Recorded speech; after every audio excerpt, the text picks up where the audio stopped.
सिडकोच्या घरांच्या किमती भरमसाठ असल्यामुळे सर्वसामान्यांची निराशा झाली आहे।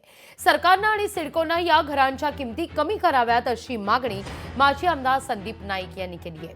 मुख्यमंत्री आणि सिडको प्रशासनाला ही मागणी करण्यात येते। सर्वसामान्यांच्या घराचं स्वप्न सरकारनं पूर्ण करावं, घरांच्या किमती कमी करून सर्वसामान्यांना दिलासा द्यावा असं या पत्रात नाईक स्पष्ट करतायत।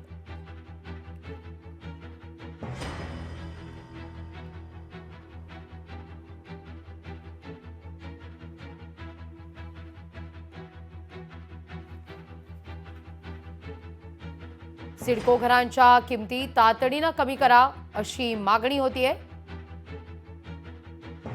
संदीप नाईक यांनी मुख्यमंत्र्यांना पत्र लिहित या संदर्भात मागणी केली आहे।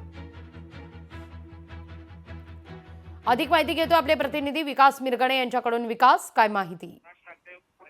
संदीप नाईक जे नेते आहेत, माजी आमदार आहेत, त्यांनी सिडको प्रशासनाकडे आणि मुख्यमंत्री उपमुख्यमंत्री यांच्याकडे मागणी केली आहे। घरांच्या किमती ज्या आहेत भरमसाठ मोठ्या प्रमाणात वाढवलेल्या आहेत, त्यामुळे सर्वसामान्यांची निराशा झालेली आहे आणि त्यामुळे तातडीने जे आहे सिडकोच्या घरांच्या किमती कमी कराव्या याच मागणीसाठी सध्या संदीप नाईक एक राष्ट्रवादीमध्ये आहे, शरद पवारांच्या गटामध्ये। मात्र ते पत्र जे आहे ते मुख्यमंत्री उपमुख्यमंत्री आहे आणि सिडको प्रशासनाला दिलेले आहेत। त्यामुळे घरांच्या किमती जरी सिडको प्रशासन सांगितल्या कमी केल्या जाणार नाही, मात्र घरांच्या किमती कमी कराव्या याच मागणीसाठी संदीप नाईक यांनी मुख्यमंत्री उपमुख्यमंत्र्यांकडे पत्र दिलेलं आहे।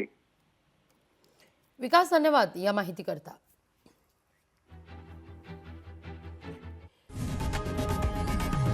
लोकशाही मराठी ऐका, पहा, जागरूक रहा।